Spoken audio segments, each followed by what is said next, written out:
Halo teman-teman, kita akan melanjutkan dasar-dasar Jago Metopen. Supaya kita bisa melakukan penelitian dengan baik, kita harus memiliki dasar-dasar yang kuat. Jadi, apapun topik penelitiannya, pastikan kita memiliki alur yang oke. Semoga penelitian kita bisa memiliki benang merahnya. Dimulai dari tentang research roadmap di pos ini, kalian bisa membaca apa saja yang dibutuhkan untuk memulai sebuah riset. Tentu butuh dasar yang kuat, lalu kita membuat rancangan yang oke. Dengan rancangan itu kita mengumpulkan datanya. Setelah selesai, kita lakukan analisis, bisa univariat, bivariat, dan selanjutnya. Untuk selanjutnya kita rangkai menjadi suatu cerita.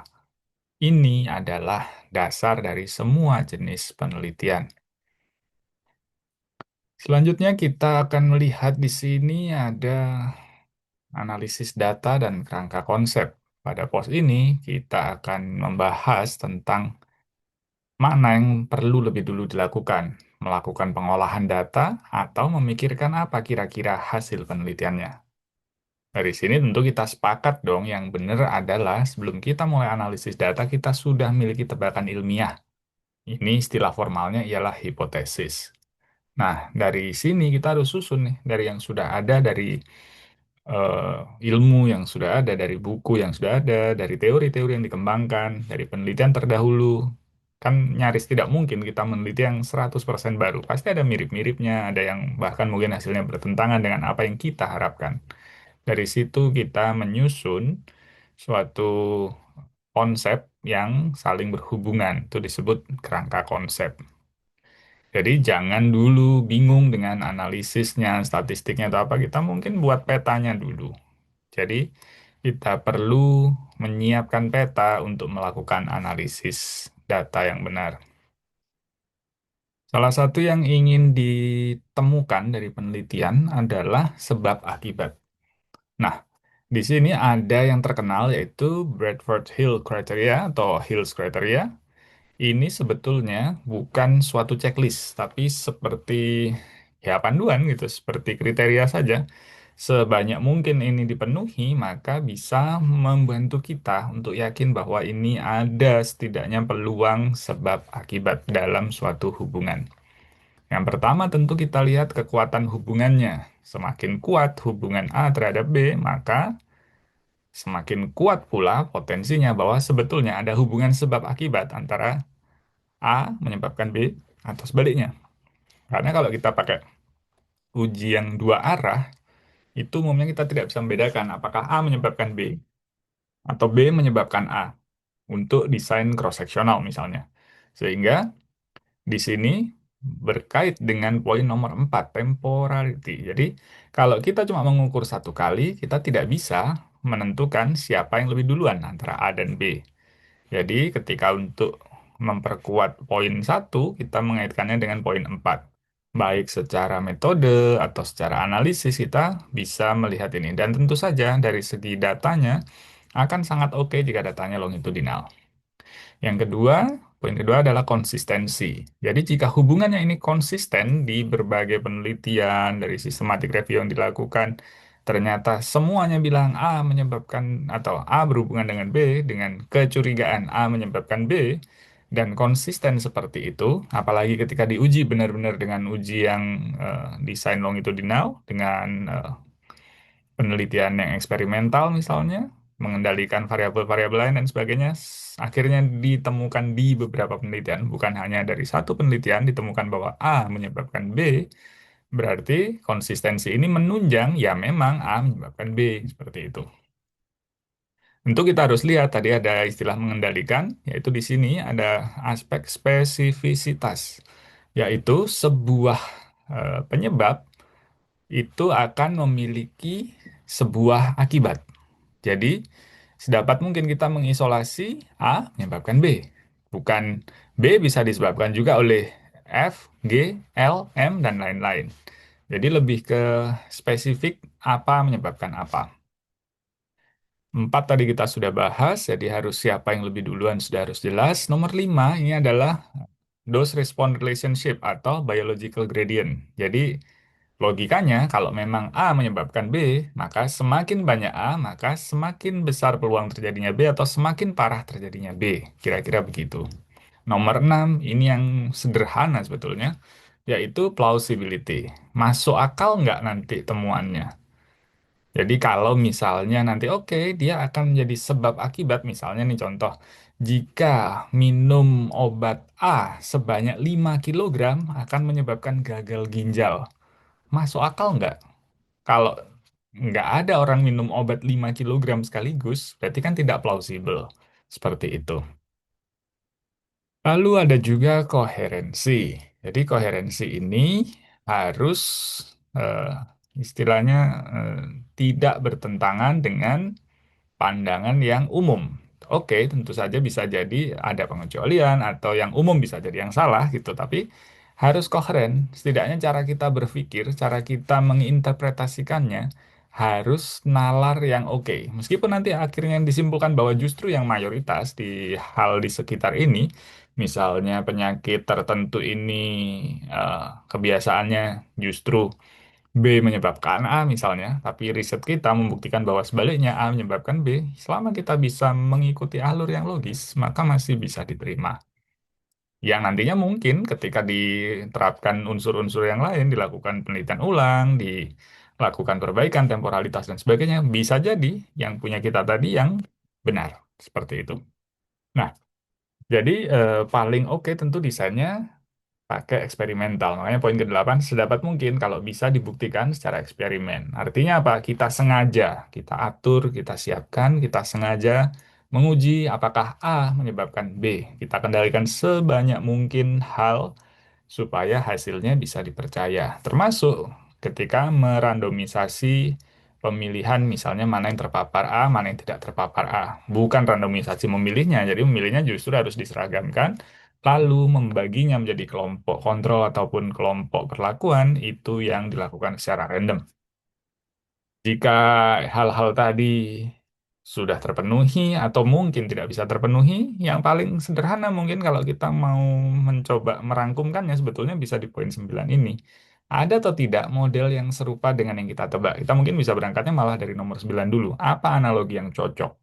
Apa contoh yang sudah ada? Itu tentu akan melekat juga dengan tadi apakah secara teori sudah oke, apakah ada kemungkinan dosis makin tinggi akan makin besar peluangnya, dan seterusnya. Jadi ini bukan 1 sampai 9 harus dipenuhi semua, lalu kita akan bisa bilang, oke, ini adalah sebab akibat A menyebabkan B. Tapi sedapat mungkin, sebanyak mungkin diterapkan di penelitian yang kita lakukan jika kita ingin membuat suatu klaim bahwa A menyebabkan B.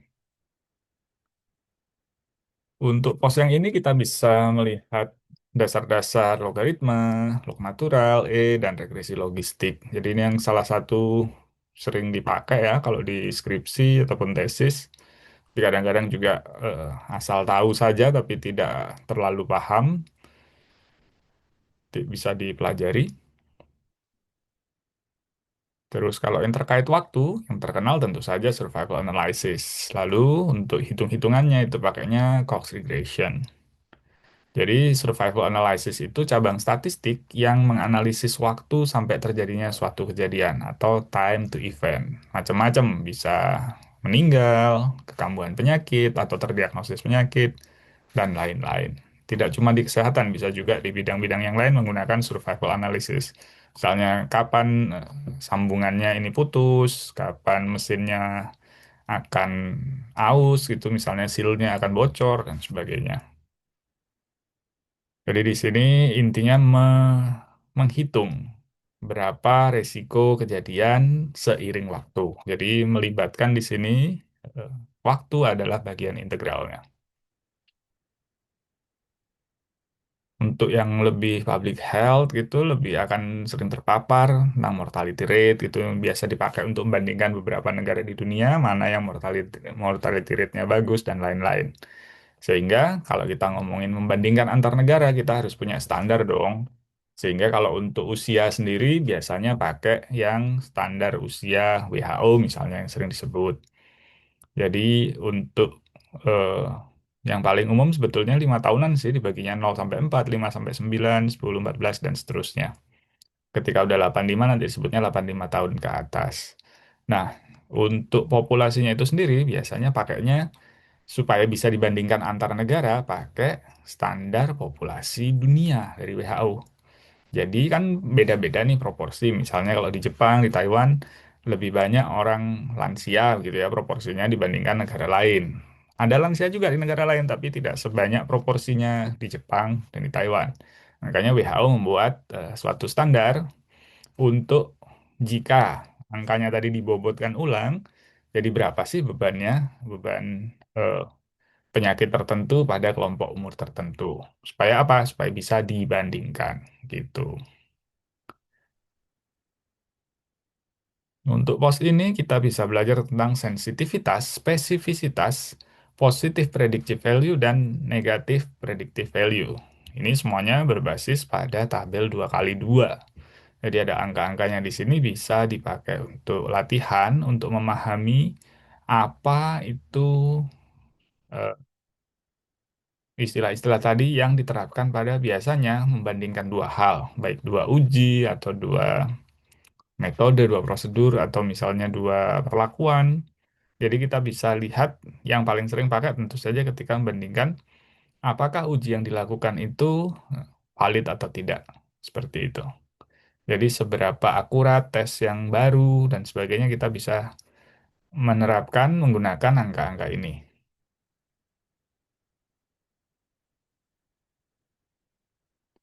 Nah, kadang kalau kita menggunakan data observasional, kita tidak bisa membuat penelitian klinis. Kadang-kadang kita tadi ragu, apakah benar A menyebabkan B. Tapi kita mungkin sulit untuk membuktikannya secara penelitian.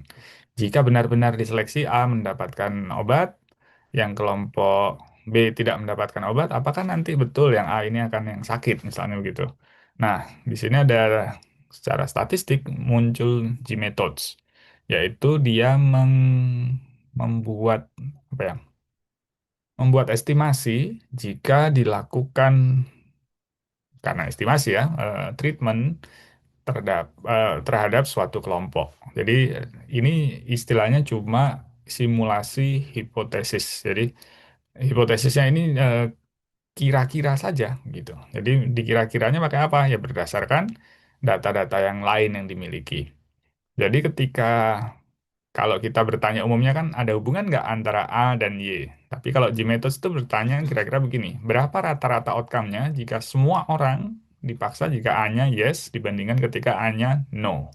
Jadi ini kan simulasi, bukan beneran. Jadi hipotesisnya dipaksakan untuk menjadi suatu hitungan matematis, sehingga nanti ketika itu bisa akan keluar bahwa oke, supaya menyerupai tadi ketika satu yes nol nol kan berarti sama dengan perlakuan dan kontrol. Untuk menyerupai itu, ya tentu kita akan melihat pengaruh dari variabel-variabel lain yang ada.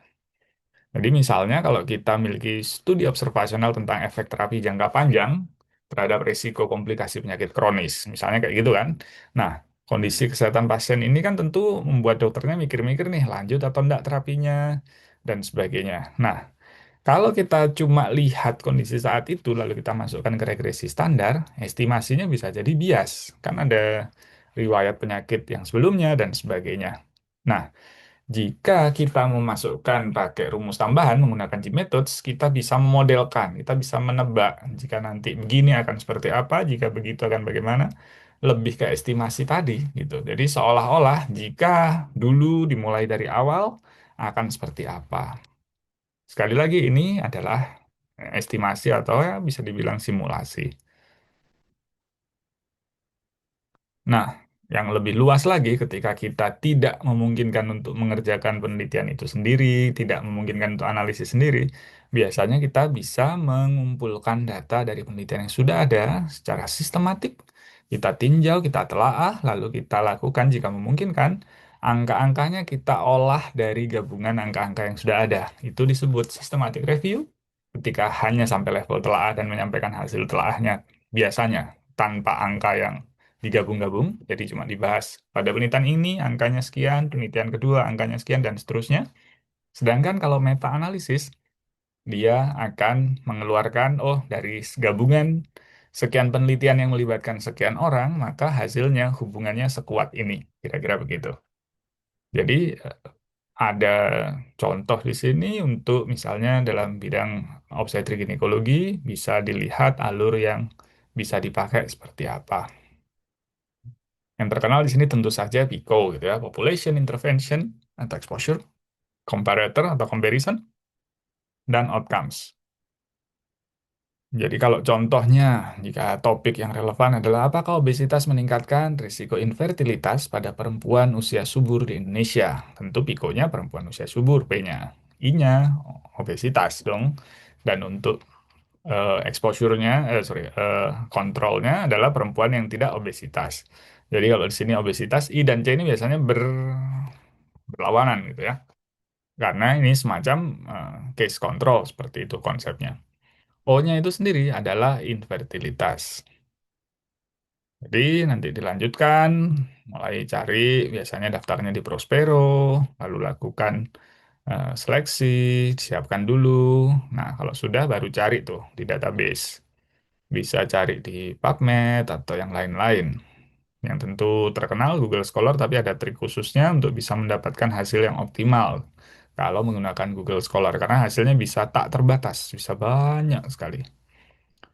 Lalu sudah dapatkan naskahnya, dimasukkan di suatu folder atau software untuk bisa kita manajemen yang mana yang mau dipakai dan seterusnya di tahap-tahap selanjutnya. Jadi ada nanti mulai dari judul dan abstraknya di screening dulu. Kalau sudah lanjut di screening secara full text-nya. Nah, kalau sudah, tentu ambil dong datanya. Jika memungkinkan, ada angka-angka yang oke, oke dalam hal ini bisa dianalisis lebih lanjut, disendirikan. Meskipun semua data-data, semua angka-angka yang relevan, meskipun nanti tidak akan di meta-analisis, tetap harus dirangkumkan, tetap harus disampaikan. Nah, kalau sudah dicek nanti mana yang risiko biasnya kecil, artinya mana paper yang setidaknya di atas kertas bisa dipercaya. Jika sudah lanjut ke tahap meta-analisis jika datanya ada. Jadi kalau datanya ada ya sudah lanjut aja meta-analisis lalu disampaikan. Kira-kira demikian. Nanti bisa dilihat juga di tulisan yang ini ada contoh protokolnya. Yang terakhir, untuk menjadi fondasi jago metopen adalah memahami interdisiplin dan transdisiplin. Kadang-kadang kita mendengar istilah ini dalam diskusi, atau di kuliah, atau bahkan di kebijakan publik, atau di kampanye juga bisa ada. Dua hal ini sama-sama merujuk pada kerja lintas disiplin ilmu, tapi maknanya beda. Kalau interdisiplin ini adalah kerjasama dari dua atau lebih disiplin ilmu untuk memahami dan memecahkan suatu persoalan, tapi tetap membawa keilmuannya masing-masing, tetapi mengerjakan hal yang sama.